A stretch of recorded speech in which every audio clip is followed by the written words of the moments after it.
හයි ප්‍රන්ස් ඔගොල්ලොන්ට පේන මෙන්න මේ ආකාරයට කොන්ක්‍රීට් බැම්මක් උඩ තිබෙන පොල් ගෙඩියක්.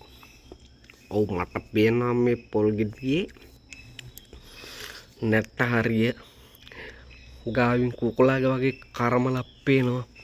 ඒත් එක්කම මැද කළු හැඩයක්ද මෙන්න මේ ආකාරයට කැරකීමේ හැකියාවක්ද ඒත් එක්කම මේ පැත්තෙන් කොකෝ ගෙඩිය වගේ පුකක හිලක් වගේ එකක්ද ඔයගොල්ලොන්ට බලා ගන්න පුළුවන්.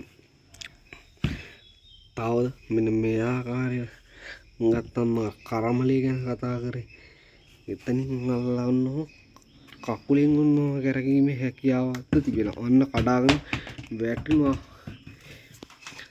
එත වශයෙන්ම ඒක කඩා නැවත මං අහුලාගෙන මේක හොල්ලලා බලනවා ඇත්තටම මේක පොල් ගෙඩියක්ද දෙල් ගෙඩියක්ද කියලා. ඇත්ත වශයෙන්ම මේක දෙල් ගෙඩියක් නෙවෙයි පොල් ගෙඩියක් බව හොඳින් වැටහුණා.